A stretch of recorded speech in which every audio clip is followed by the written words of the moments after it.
Salut à tous, j'espère que vous allez bien et bienvenue dans ce nouvel épisode dans lequel nous allons parler de l'entreprise Apple, notamment car Warren Buffett vient de vendre 13% de sa position et comme c'est une entreprise que j'ai aussi en portefeuille, je vous propose de revenir dessus aujourd'hui. On va donc regarder tout d'abord pourquoi Warren Buffett a vendu 13% de la position. Ensuite, je vais vous parler un petit peu de la valorisation et ce que je pense de Apple et aussi de ma position que j'ai en portefeuille. Et en fin de vidéo, je vous parle un petit peu de quand est-ce que je vends une action. Alors l'entreprise a fait parler d'elle ces derniers temps du fait que Warren Buffett a vendu 13% de sa position au sein de son entreprise. Aussi parce qu'il ne faut quand même pas oublier que l'entreprise sur les 2 dernières années avait baissé de plus de 30% en bourse avant de reprendre plus de 45% par rapport au point bas qu'on avait fait fin 2022, début 2023 comme vous le voyez sur le graphique. Et enfin parce que l'entreprise a vu clairement un ralentissement de son chiffre d'affaires et donc voilà, l'entreprise a fait pas mal parler d'elle et aussi par exemple parce que Microsoft est devenue la plus grande entreprise du monde alors que pendant longtemps c'était Apple. Au niveau de ma position, je tiens à vous le dire puisque forcément ça va aussi influencer mon jugement même si j'essaie de rester impartial.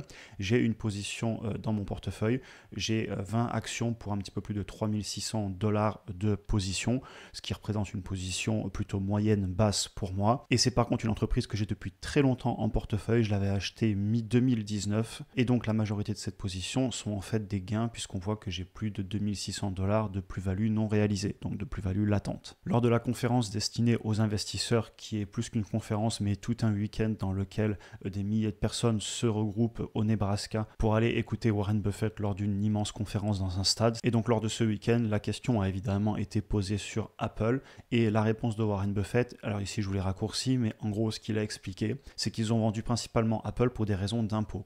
Il a précisé qu'actuellement il paye 21% sur les gains qu'il réaliserait sur l'action Apple et ce taux était de 35% il n'y a pas si longtemps et ça a même été jusqu'à 52% dans sa carrière. Et il explique aussi qu'il pense que 21% on n'ira pas beaucoup plus bas en termes d'imposition.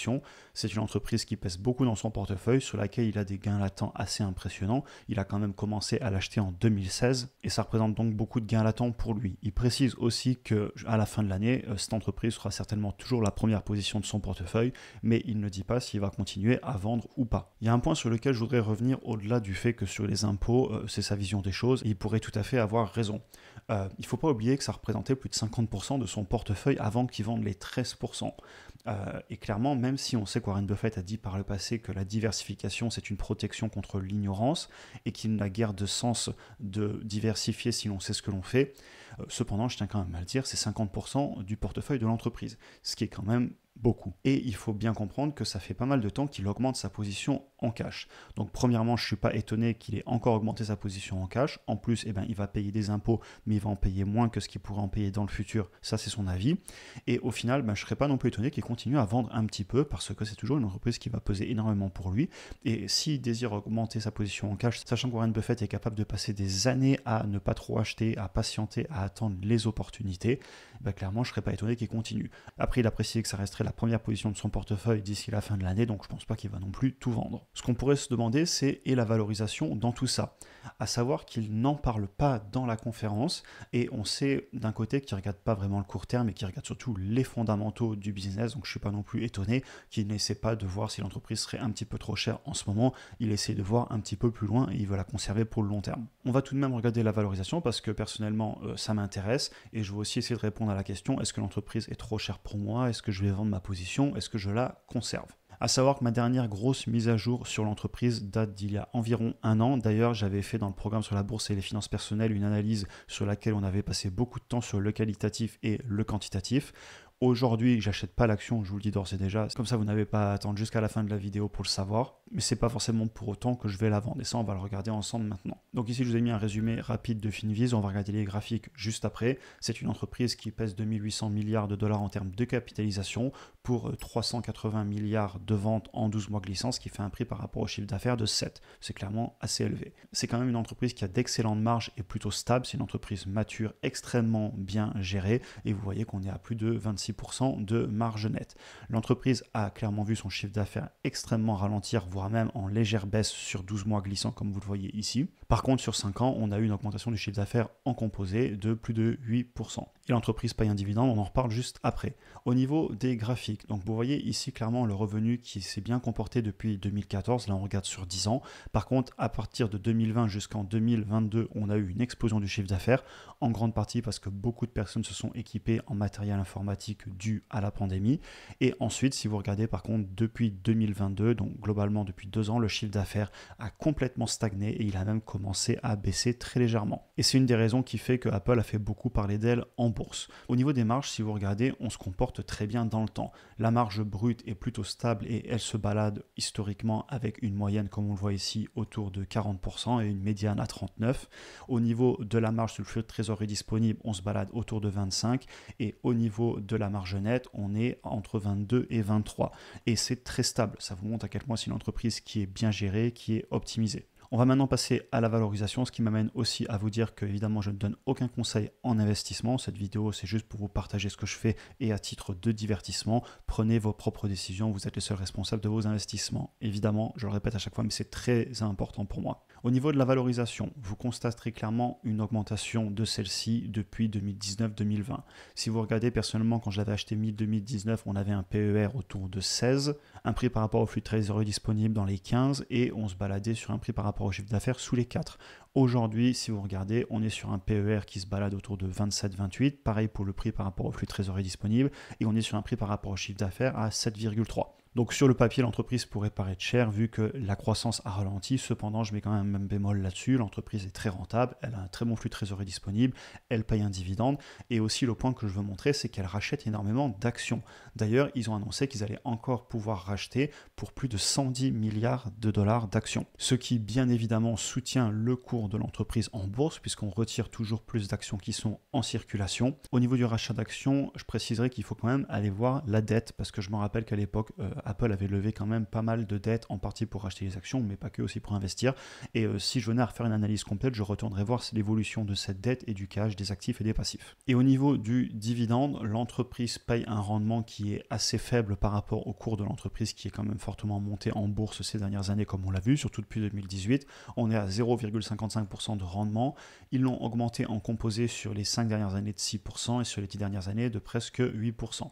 Il est assez simple à payer puisqu'ils ont un taux de distribution par rapport aux bénéfices qui est de 15% et un taux de distribution par rapport au flux de trésorerie disponible que je préfère personnellement puisque le cash vient clairement du flux de trésorerie et on est à 15% donc il n'y a pas de problème. Et si vous regardez la performance de Apple sur les 10 dernières années par rapport au S&P 500, eh bien il n'y a rien à dire, elle a complètement superformé son indice de référence si on prend le S&P 500 pour indice de référence. Maintenant, est-ce que j'ai envie de vendre l'entreprise ? Alors, quand est-ce que je vends une entreprise ? Il y a des grandes lignes directrices, évidemment, après c'est au cas par cas, mais je vais quand même vous en parler ici. Déjà, est-ce que l'action, elle serait complètement surévaluée et ou est-ce que le business model aurait changé ? Le business model n'a pas changé, même au contraire, je dirais qu'il est en train d'évoluer vers des choses que j'apprécie, notamment de plus en plus de services. Évidemment, ils vendent toujours des iPhones, des ordinateurs, etc., mais ils essayent de changer le business model. Cependant, je tiens à le dire, ce n'est pas du tout une entreprise qui essaie de révolutionner des nouvelles industries, en tout cas en ce moment, même s'ils travaillaient par exemple il n'y a pas longtemps encore sur un casque virtuel qu'ils ont mis à la vente, ça reste une entreprise qui est pour moi quand même très mature, on n'est pas sur une forte croissance si on prend une courbe en S, et voilà, évidemment ils pourraient reprendre la croissance dans le futur, mais c'est une entreprise que je classe plus sur une entreprise mature à dividende croissant. Cependant, même si elle est un peu chère sur le papier, on a vu la valorisation ensemble, je ne vois pas de raison de la vendre pour moi puisque j'apprécie toujours autant l'entreprise. Ensuite, est-ce que je vois des meilleures opportunités ? En ce moment, oui. Est-ce que j'ai des problèmes de cash pour acheter ces opportunités ? Non. Donc, j'ai pas de raison de la vendre puisque je l'apprécie toujours et je vois des meilleures opportunités, mais j'ai toujours du cash pour les acheter. Ensuite, au niveau de la rationalisation de mon portefeuille, elle ne fait pas partie des entreprises sur lesquelles je veux rationaliser et c'est une action que je considère gagnante pour moi et je pense qu'elle peut continuer à ce rythme, donc j'ai pas spécialement de la vendre pour par exemple prendre un ETF. Je vais donc laisser l'entreprise bien tranquille dans mon portefeuille, elle va faire son travail sur le long terme avec les intérêts composés, je vais continuer à la suivre, vérifier qu'elle est bien gérée, etc. et je vais pas trop y toucher. Ce qui m'a d'ailleurs plutôt bien réussi depuis 2019 sur l'entreprise, donc il n'y a pas de raison d'arrêter. Au niveau des impôts aussi, ça impacte forcément. Déjà que je suis en train de rationaliser et que j'ai pris pas mal de gains latents sur d'autres entreprises, il va falloir peut-être que je compense ça en fin d'année, donc je ne vais pas non plus encore en rajouter, sachant que c'est une entreprise que je veux conserver. Et le dernier point sur lequel je reviendrai aussi, c'est que je regrette souvent quand je vends une action de qualité et une action gagnante dans mon portefeuille. Je l'ai déjà dit plusieurs fois par le passé, c'est tout à fait ok de se tromper et d'avoir des canards boiteux, ne pas hésiter à les couper. Je l'avais fait notamment en 2022 sur les entreprises qui avaient des flux de trésorerie disponibles négatifs alors que les taux d'intérêt étaient en train de remonter. Mais je veux aussi et surtout laisser mes actions gagnantes gagner. C'est pour ça que je ne vends pas mes Apple, mes Google, que je ne vends pas mal d'entreprises que j'ai depuis longtemps en portefeuille et que je conserve même des entreprises qui certes peuvent souffrir sur le court terme, mais que je vois gagnantes sur le long terme. Et l'exemple typique que j'ai eu qui a été une erreur pour moi, c'est que j'ai vendu Nvidia beaucoup trop tôt. Alors certes, j'avais du mal à comprendre la valorisation qui était élevée, mais au final, elle est aussi un petit peu élevée sur Apple en ce moment et j'aurais dû laisser courir l'entreprise. Et donc c'est ce que je vais faire sur Apple. Et si un jour elle venait à baisser fortement et que je venais à la racheter, je vous en parlerai en vidéo. On en a fini pour aujourd'hui, j'espère que la vidéo vous a intéressé. On peut en parler en commentaire. Comme d'habitude, si vous souhaitez aller plus loin, pour ceux qui seraient notamment nouveaux sur la chaîne, vous avez les liens en description avec pas mal de contenu gratuit sur l'investissement en bourse sur le long terme. Vous pouvez aussi cliquer ici pour regarder une autre vidéo. Comme d'habitude, n'hésitez pas à vous abonner, liker, partager, je le répète à chaque fois, mais c'est juste important parce que ça aide la communauté à grandir et comme ça on peut tous s'entraider.